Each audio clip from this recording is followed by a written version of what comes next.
All right. Well, thank you again, everybody, for joining us for today's BU Professional Development webinar. Make It, Don't Fake It, a live interview with author Sabrina Horn. My name's Jeff Murphy. I'm a member of the Career Programs team in the Office of Alumni Relations. Today's webinar is offered to our 352,000 alumni around the globe and, of course, all of our current students. Throughout your career, BU is committed to helping you define and achieve your professional goals, and we aim to do this by providing everyone with access to a series of valuable online tools and social media communities. I know, as I mentioned before we got started, that we have alumni and students joining us from around the world. I hope that you all know how much we appreciate your participation in this and every program that we offer. Before we get started, a couple of housekeeping notes. Today's program is being recorded and will soon be made available for on-demand viewing on the Alumni and Friends website, which you can find at www.bu.edu/alumni. Our guests today are very eager to make you a part of this conversation. And by that, you're welcome to ask any questions that you have throughout the presentation. We're going to save lots of time at the end for audience Q&A. So go ahead, and much like you did with the chat, you're going to go ahead and click on Q&A from your Zoom toolbar. Again, hover over your screen to have that pop up if you don't see it all the time. Click on Q&A, go ahead and type your question in. We're going to save lots of time at the end to get to those. You can also, of course, put those in the chat. We'll also keep an eye on the chat for those questions. It's now my pleasure to introduce our first distinguished guest for the day, BU College of Communications alumna, Sabrina Horn. Sabrina is an award-winning CEO, communications expert, advisor, and most recently, the best-selling author of Make It, Don't Fake It. Excuse me, sorry, hang on one second. Make It, Don't Fake It.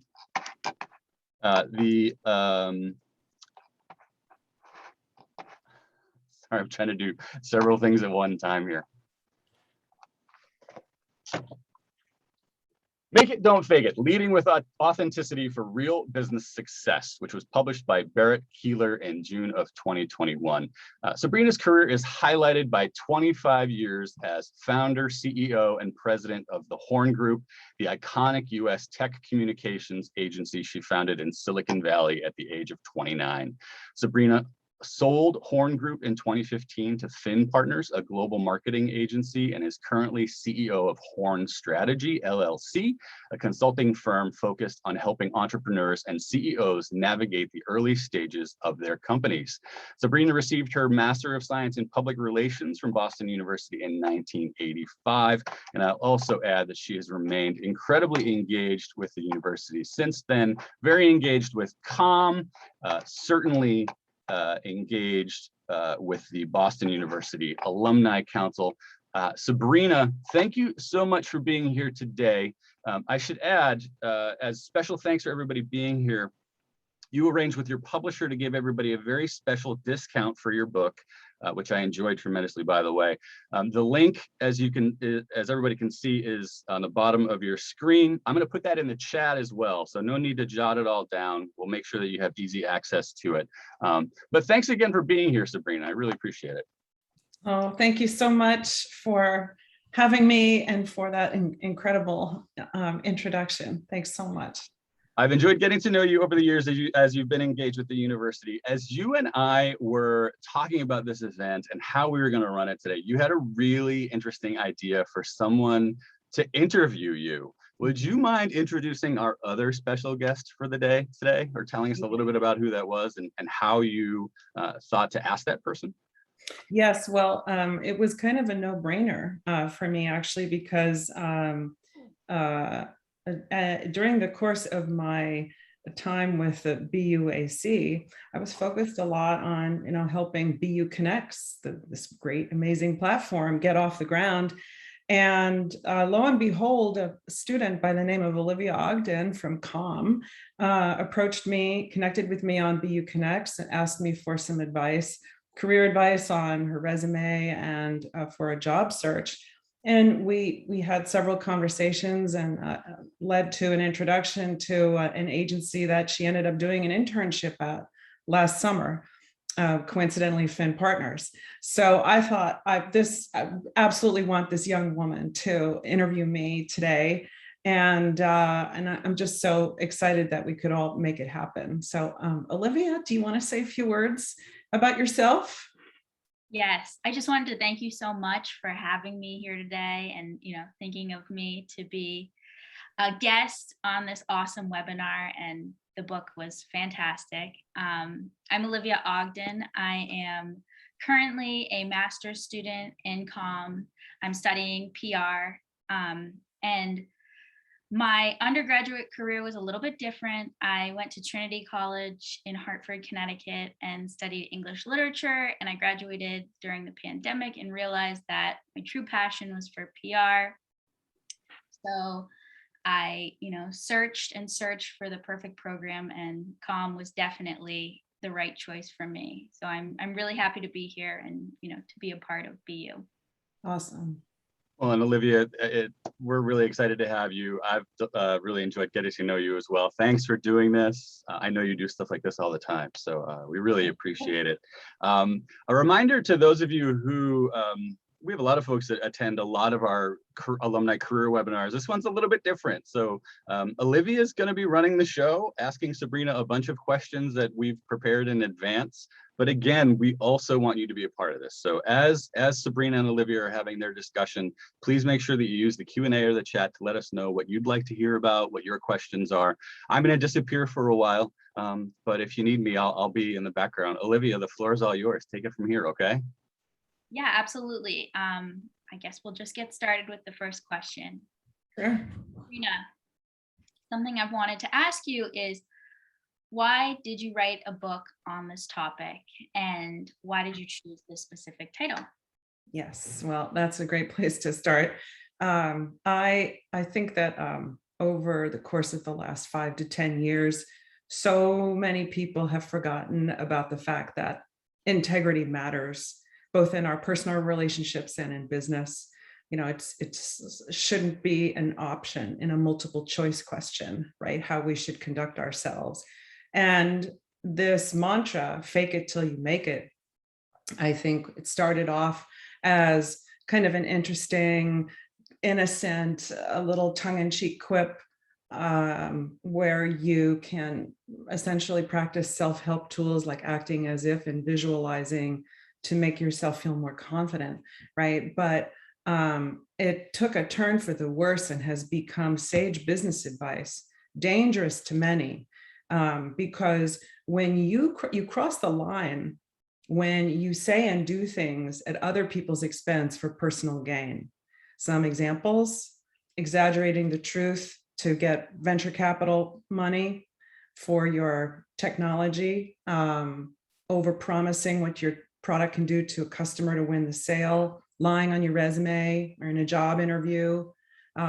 And then from there, we kind of go into the deep end, right? With selective truth telling, which is very dangerous. You're telling the truth, but omitting certain facts. And then we go into like jail time, right? Which is total fraud and deception. So I think that everything is wrong with fake it till you make it. And as a public relations person who always must deal squarely with the truth and provide a path forward, right? And being in Silicon Valley and having seen a bit of fakery myself, I wanted to write a book to put a pin in that and help business people, entrepreneurs, anybody who wants to be a leader to conduct their businesses and their lives with integrity and resist that temptation to fake it. I think that's amazing. I mean, especially over the last few years, it's been more than necessary. From there, I think I'd like to know, is there anything about the last 18 months that has changed your advice at all? Oh, that's a great question. I would say it has accentuated some of my advice. We have lived essentially in a period of 2 years of crisis, a lot of fear, uncertainty, and doubt. I call it the FUD factor. And fear, uncertainty, and doubt was one of the main reasons why a lot of people, leaders, may have a tendency to fake it, because they are afraid, because they are overwhelmed and don't know really what to do. And so I think with the last 18 to 24 months, it really is a lot more about how do you face reality and still conduct yourself with integrity and find a path forward when you don't know where you essentially really where, next week might be, or even next quarter. So I think it has really that particular point, and that there's one chapter on that where I really focus on that. Yeah, absolutely. Absolutely. Especially since we're talking to a lot of students here. I'd love to know, how should students cope with the feeling of imposter syndrome? I know you talk about imposter syndrome in your book, and this is especially important when entering the job market or beginning a new career. So how should they cope with that? Yeah, so I want to take a step back on that first, because there's a lot has been written about imposter syndrome, and there are a lot of different ways of approaching it. The classic definition of imposter syndrome is this terrible feeling that that you haven't earned honestly or earnestly the success you've achieved, that somehow you're a fraud, and that it was all because of good luck or good timing, and that you'll be exposed, right? When actually you earned that success honestly. And it usually happens to 70% of all overachievers. So probably everybody on this on this webinar. And it happens quite a bit to younger women and minorities. And so how do you avoid it? And if you find yourself in it, what do you do? First of all, if you are finding yourself in a new job, or you've gotten a promotion, or you've changed companies, this can occur because you're surrounded by people that you don't know, that don't know you. No expectations have been set. So I always say, make sure that you interview with as many people as you possibly can and get to know them before you find yourself in that new situation, so that you can kind of get a sense of who they are, and they can understand what your roles and responsibilities might be. So then it's like maybe levels the playing field a little bit. I also suggest really sitting down with yourself and even recording, make a recording of what you've accomplished and play it back to yourself, not as an explanation of a competitive situation, but truly honestly, like what you did, to realize, your self-worth, and remind yourself of that. And I would say everybody on this call, really, and anyone in business, young or old, should have a few mentors that they trust around them. These are the people who will give it to you straight. They'll give you a shot in the arm when you need it, right? And they'll also tell you what you need to hear, not what you want to hear, perhaps when you are faking it. The trouble with imposter syndrome is that you can start to fake it because you feel like you need to be the person that other people think you are, and you just aren't being yourself. And taken to an extreme, you can actually lose your job because you're not the person that they hired, right? So it's really, really important to know that this is a real thing, and it happens all the time, and to take some of these steps to stay grounded with yourself.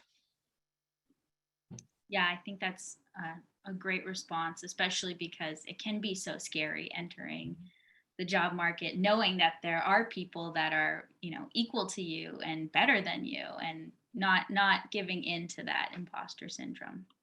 Right. What advice would you give your daughters if they wanted to start a business?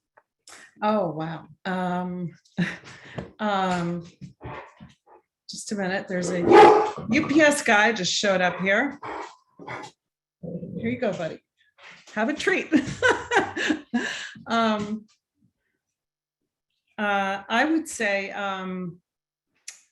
first of all, to anybody, whether it's my kids or your kids or anybody's kids, is to write a business plan and really think through what is the problem that you're solving with your business idea, right? And at the core of that is, what's your value proposition? what are you offering the market? Who is the market? And who is it, the competition in the market? That is absolutely critical. The next thing I would say is you want to have a long-term, you want to have a short-term view of how you're going to bring a product to market, but you also, you want to have a vision for like, how is what you're going to do maybe going to change one little part of the world, you know, because that aspirational goal is what's going to get your customers on board with you, your future employees. It's going to be the essence of your brand that you're going to build. And then I think the last thing I would say is to ask yourself, what's the worst that could happen if it fails? Because 9 out of 10 startups don't make it.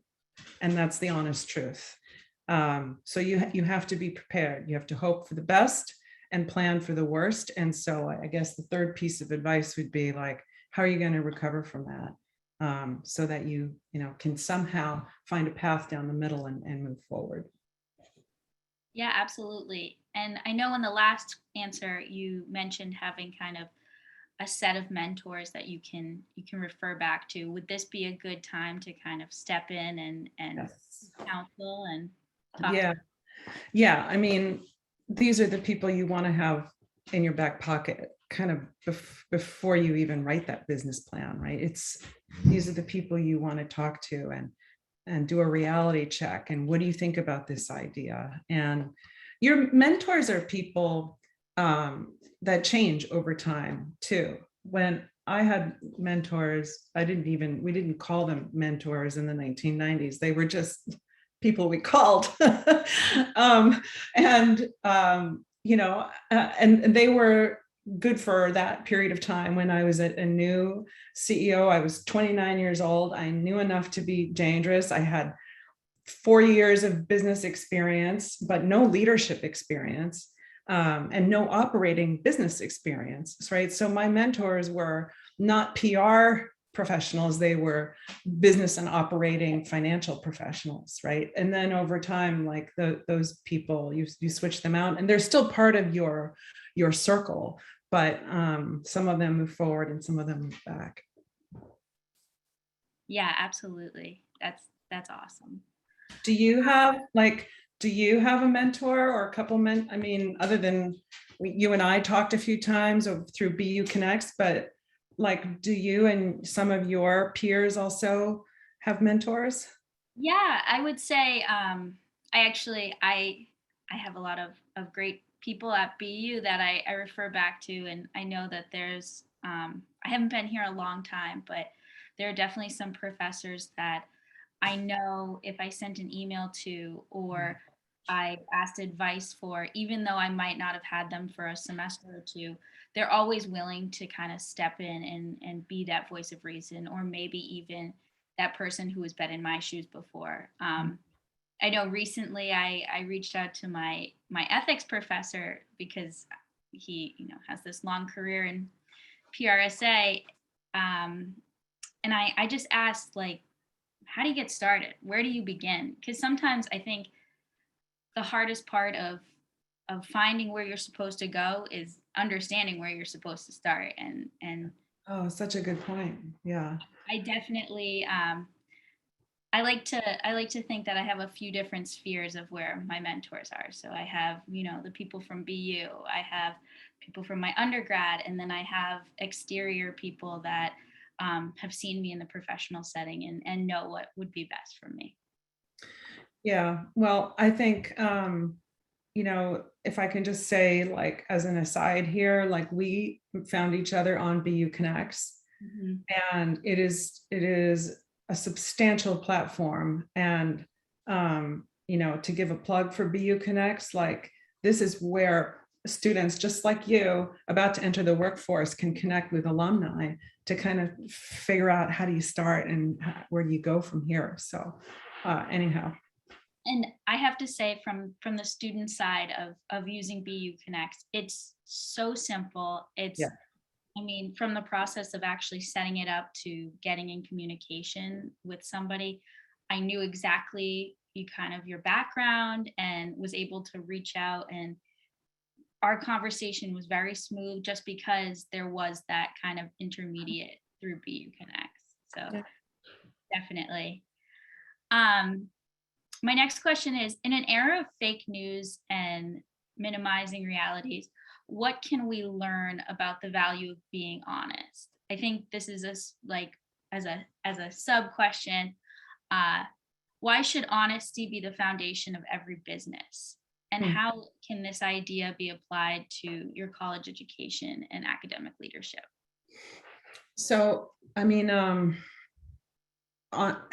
there is no relationship or business, a marriage, a friendship, or a company that can withstand tough times and experience a healthy life and longevity without a foundation of honesty. Honesty is the foundational, crucial element of any successful long-term relationship. And the reason why it's so easy to fake it,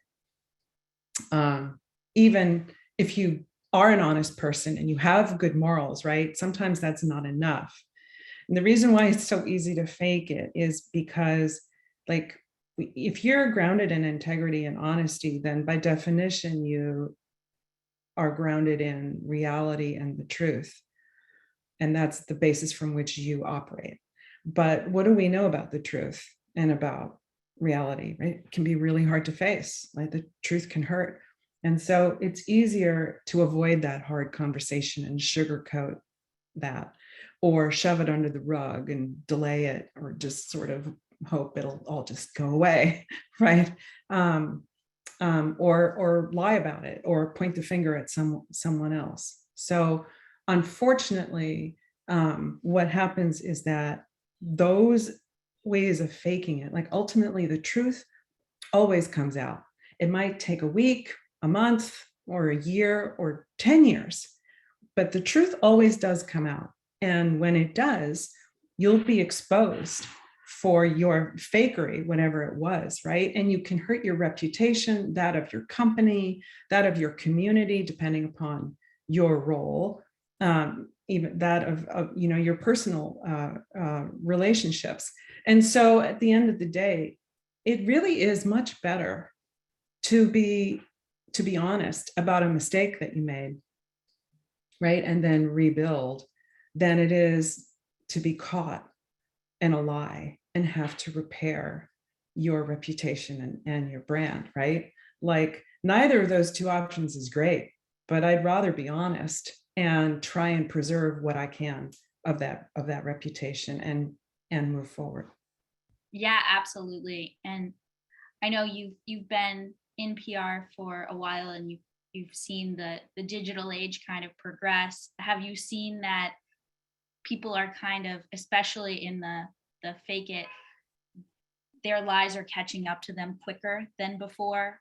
Now that there's this instantaneousness of the truth being told, Mm-hmm. you think that it's probably even more challenging now to be honest.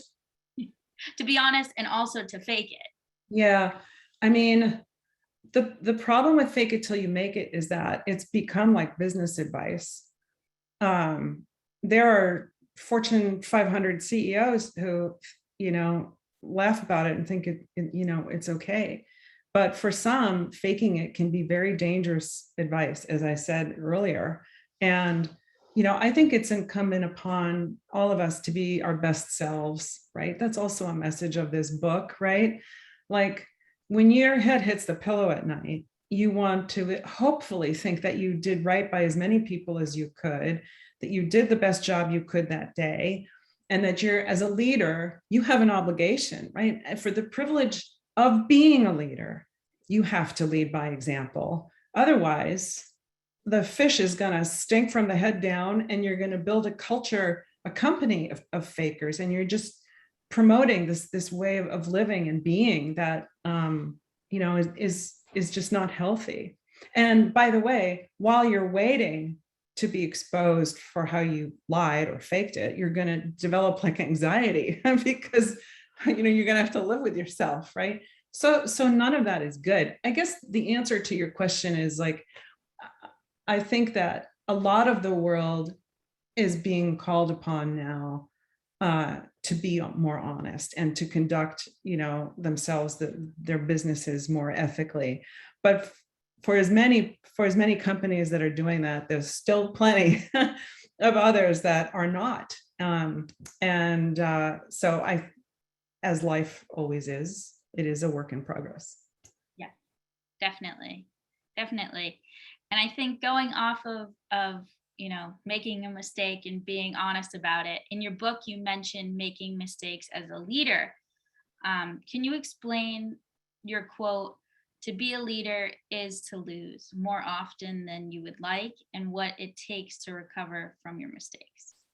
Yeah, I wrote that chapter because I feel like so many leadership books only talk about like, here's rah, you're going to be successful. And, the truth of the matter is like, you are going to lose more often than you want. And that's part of being a leader.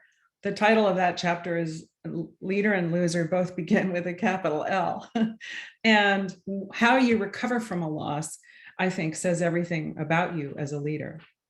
So what do you do to be more resilient? Well, first of all, admitting the mistake, and it comes down to humility, Olivia. Like it's about it's not about being self-deprecating, but it is about saying like, you know what, that sales pitch, like we really blew it, and I did not. Owning it up to yourself, right? Like I did not connect with that person, or we need to put more money into research in this particular area. We really fell short there, and doing what I call postmortems. And this is where you yourself as the leader, you go first, you sit in the room with everybody, not to point fingers at them, but to say like, okay, how did we screw up? Where did this go off the rails? And what can we each do better next time? And then the most important part of that postmortem to recovering from a loss is to institute whatever that change is. Like, okay, so what is the new process? Who is going to do this? Who's on first? What's on second? Because if you don't do that, then the whole thing was pointless. Yeah, absolutely. And I think, as like a young person who's in the process of entering, the career and just overall, I think a lot of what's instituted as you grow up is, you got to be perfect, or you got to try for perfection, or you have to try your best, do your best. And sometimes your best just doesn't add up to what needs to be done. And I think reading that chapter really kind of let me take a deep breath, because it is hard sometimes accepting the fact that you've made a mistake, or maybe it's not, what you need to do. So yeah, I'll add a point to that. Like a lot of leaders, particularly young professionals, and I did this myself when I was 29. If you have that title after your name, or you're an entrepreneur, you feel like you have to have all the answers. Mm-hmm. And people expect that from a leader, but the truth is you won't have all the answers. and it's okay. Now, it's not okay if you don't find the answers, right? But it is perfectly okay to say, here's what we know at this time. Here's what I think we need to do.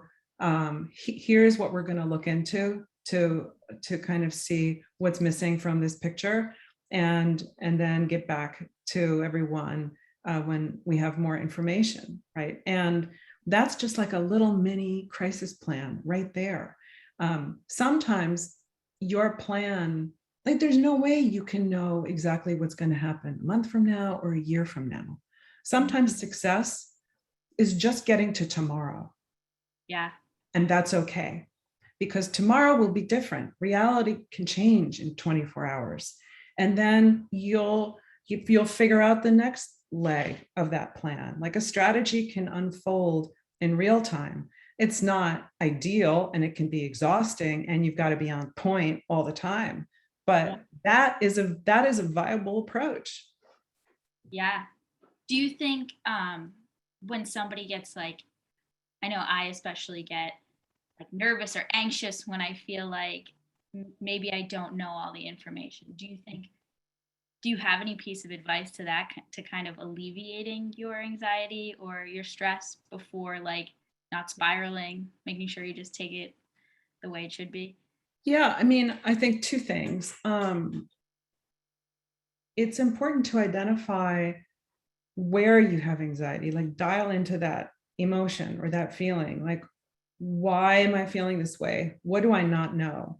And it's one of the core pieces of advice I would offer to anybody, which is to try and identify, like, know what you don't know, because it is the unknown that we're always afraid of.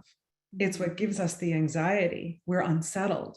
So if you can identify what's missing, right, and then acquire a bias for information, you can go out and talk to one person or Google it or whatever, right? It makes you feel better because maybe you can just move forward, like, a little bit. The second thing is, when you don't know something, like, it's nothing to be embarrassed about. You could say, like, hey, like, that is really interesting subject matter, and I love where this conversation is going. Can you tell me more? Like, tell me more about your perspective on that, or where did you hear that? And the more you can draw that information out of someone, right, the more it gives you a sense of, okay, this is how I can maybe respond to this, or you can kind of frame it a little bit more based on the information they gave you. And there's nothing wrong with saying, tell me more. You're just having a conversation. Yeah. No, I think that is just such keen advice, especially for college students, because I know a lot of the times I've had peers or even myself where sometimes it can be scary to ask for help, and you don't want to seem like you don't know what you're doing, but at the same time, like, asking someone can alleviate a lot of problems. So I definitely do that. My next question is, how can you approach job interviews honestly without aggrandizing your accomplishments? So in other words, how do you tell your real story while presenting yourself as exciting and desirable? Yeah, so I will back up for a second here. Authenticity and integrity are like beauty. They're in the eyes of the beholder. So what I think is honest and authentic, you may not agree with, and that's fine. So when you are in a position of selling yourself and still being honest, right? That's basically what you're asking me, right? How can you sort of sell yourself but not fake it? You yourself have to decide what is the truth, and within the boundaries of the truth, what is the most compelling way that you can tell your story? And it's not just about what you did, but it's also how you communicate that story. I can't tell you how many clients I've coached and people I've interviewed who really were quite accomplished, right? And had something really valuable to offer, but they weren't compelling or even excited in how they told me about that story. And if they don't sound excited, why should I be? But that's just the delivery part. It's the content. It's, how did you solve the problem? Where did you see the issue? How did you go about solving it? And why are you best suited, right, for this particular project or job or position, right? Based on that. And the truth is compelling. You don't have to be somebody different.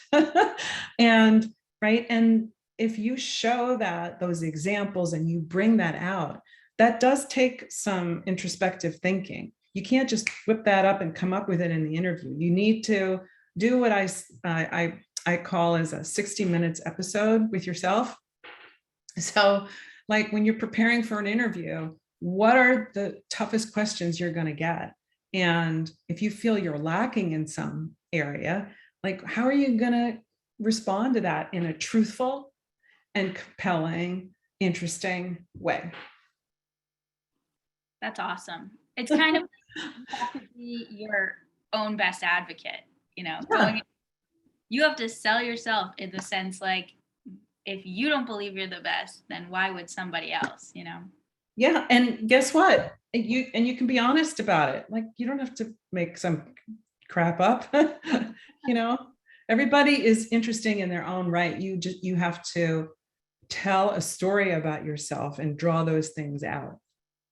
Yeah, definitely. And I think I've seen, just from, you know, hearing the horror stories of interviews gone wrong and all that, it's people try to sell a fake product, like what you say, and then they just hope that they will become that someday. And, you know, it's not a say something and then try to keep up with it. It's, you know, present what you are. Yeah. You know, also, look, I want to say here, like, it's a two-way street, right? It's not just about you finding a job that you think you might be qualified for. It's about you finding a job with a company that you have some connection with, right? It's about what they can offer you and why they would be a good fit for you. And, you know, empathy and having a sense of belonging is huge in the wake of the pandemic. And it is very much also not just about what you can do for them, but what they can do for you. So y'all should remember that. Yeah, definitely. I know I was in a class the other day and they were talking about sending out your resume and how yes, you should apply to multiple jobs, but you should apply to jobs that you are genuinely interested in. It Yes. shouldn't be just a job that, okay, it has the title of PR in it, so I'm gonna love it. Like, and especially if you're looking at a job that's completely different from what you're actually studying, you should have an even better answer of why you're interested in that position. So Yeah. You know, I think trying to understand what the values are of that company and doing the research of not just what the company does, but who is on the leadership team of that company. And what is that CEO's reputation? What is that CEO? What is he or she putting out there and saying? And, you know, that is really important because you are ultimately signing up for what that leadership team and that CEO believes in or doesn't. And understanding what that company's culture is a very important part of your due diligence and, you know, that interview process. absolutely. And I think, you know, in my own life, you were a great asset to actually helping me identify what I was most interested in and how that aligns with Finn. Is I said to you, I'm really interested in social good and giving back to the community. I would love to try a position where I'm working with a few clients. And you said to me, well, have you looked into CSR departments and have you looked at Finn's, their culture? And by looking at their culture and looking at what their CEO was saying and looking at what the department was saying, it helped me go into the interview with new perspective, knowing that this was something that I was genuinely interested in and wanted to. Yeah, well, that's cool because, right, it also probably made you feel more comfortable and confident, right? Because you knew where they were coming from too. And rather than walking into like this dark black hole and like, you know, but like the thing is, it was on you to figure that out. Absolutely. And, you know, because the worst thing is when you know, say you do get a job, you know, and maybe you got a, you know, a raise and now you find yourself in a place where it's political or where you know you don't fit in or they're saying weird things or they're ignoring you or, you know, like that you've got to look after yourself. There nobody's going to do that for you but you. Absolutely. Absolutely. And I just want to actually turn to the Q&A section because it looks like we have two really great questions here. One of which was, what was the hardest part of writing this book for you? Oh, being patient. Oh God. Well, because the whole thing took over 2 years. Actually, writing the book was only 5 months because I wrote it during COVID. But being in public relations and being from the tech industry, things move pretty fast. And so I was like, wow, like I have to pick a title for a book that's coming out in 2 years and it still has to be relevant and like on point. So yeah, you can't rush that along. It's just how that part of the industry works. The other part that was hard was becoming a better writer. Like one sentence. I spent a whole day working on one sentence that made that paragraph, that point I wanted to make, really sing. And being in public relations and being in communications, right?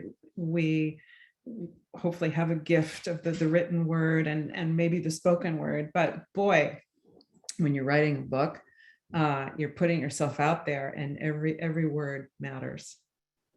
Yeah, absolutely. And then I'm gonna ask you my last question so we can go to because I know some questions are coming in now. So my last question was, what are 3 things people can do right away to apply your advice and avoid temptation about faking it? Oh, okay. Yeah, I think, first of all, think about the last time you faked it. Like, what was it? Did you fake it because you were afraid? Were you overwhelmed? Like really dial into like, why did you fake it? And what was that emotion that caused that? And also ask yourself, like, so what happened? Did you pull it off? Did you feel good about yourself? Were you exposed? And then how did you have to recover? And now if you could have a do-over, how would you handle that same situation, but do it honestly, not faking it? What would you have done? Would you have disarmed the fear by figuring out what information is missing? Would you have organized the risks involved with it and put it into buckets and sort of figured out, well, what's the worst thing that can happen and how will I recover?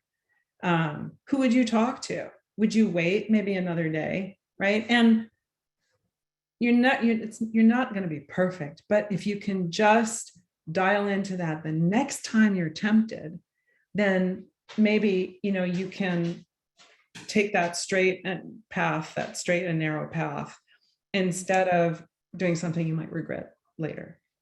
Yeah, absolutely. I like how it's kind of universal questions that you can keep in your back pocket whenever you feel the urge to fake it, and definitely happens quite a bit. Well, thank you so much for answering my questions. I think, yeah, I see a couple in the Q&A here. We definitely have some questions. One that is in the chat was, how critical do you think it is to practice or prepare answers to the tough questions ahead of time? What is a good way to know that you are as ready as you need to be? Okay. It is absolutely essential to practice and prepare ahead of time. Even, like I ran this company for 24 years. I still prepare for every sales pitch, for every difficult conversation I needed to have, whether I wrote it down or took 10 minutes in my head to figure out how I was going to navigate it. It is essential to having hopefully a better outcome. And, I do that today. I do it in everyday life. If I anticipate a challenge, dealing with the UPS guy, I think ahead. How am I going to navigate that? It's a small example and a stupid one, but it's just like preparing for a difficult meeting. It's what do you need to think about ahead of time? And how are you going to prepare those answers? How will you deliver the response? And part of that is also knowing who the other person is, right? And who are the people who have a seat at the table, and what their agendas are. Absolutely. I think this is going to be the last question as we're coming up on time, but on the authenticity integrity front, who were your best mentors while at BU, and how did they prepare you for your career and where you are now? So Otto Lerbinger, Professor Dr. Otto Lerbinger, I think he's 96 years old now. He was my mentor, and he was also my professor at COM back then. It was called SPC actually, but now it's COM. And he always gave it to me straight. And he didn't just tell me what he wanted to say. He asked me questions to make me think. You know, it wasn't just about getting the answers from BU. It was being challenged on how to think. And I think that's one of the greatest things I got from my education at Boston University. Was it taught me how to think strategically. But he in particular, he was magic for me. That's amazing. I think BU is really great about giving you practical examples, and then also having you, like, when you say an answer, they have a follow-up question. They have something that's going to challenge you. They never want you to just be stagnant in your thoughts. And I really do that too. Yeah, I wish I could parent like that. But it was, I mean, I wouldn't trade it for anything. It was, it really gave me a leg up on, how I was able to navigate some pretty tough times in my life and in my career. Yeah, I'm excited to see how BU prepares me for the future as well. I think it's an amazing place.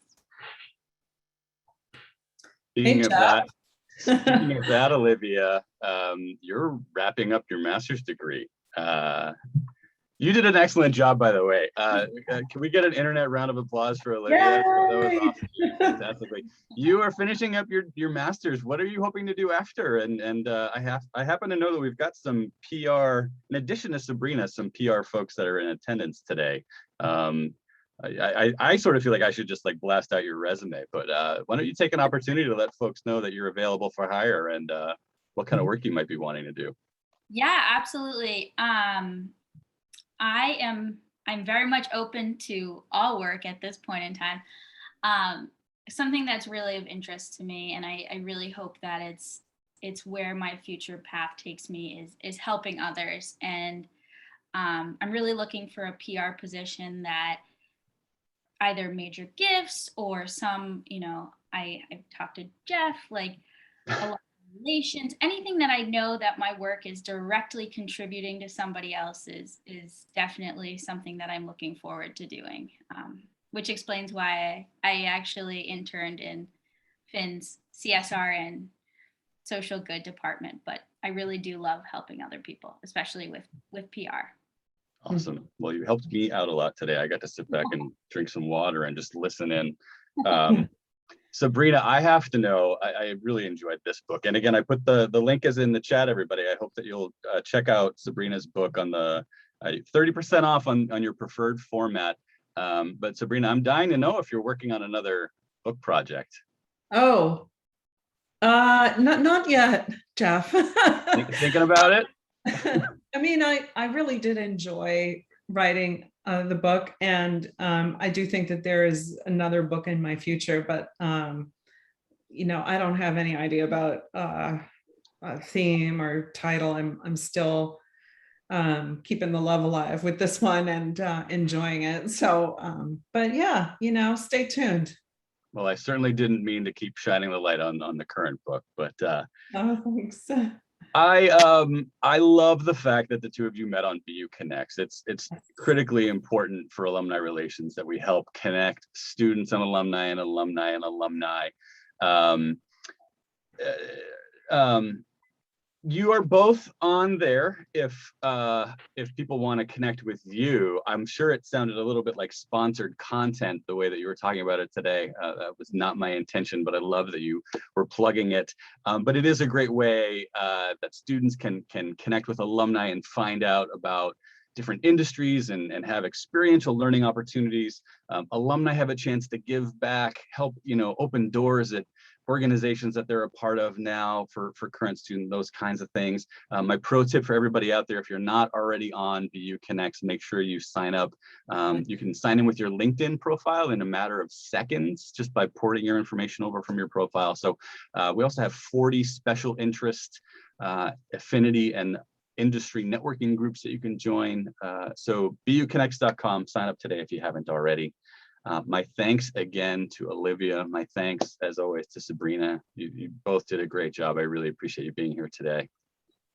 Thank you, Jeff. Thanks, everybody, for chiming in and for being interested. And good luck, Olivia. Stay in touch, girl.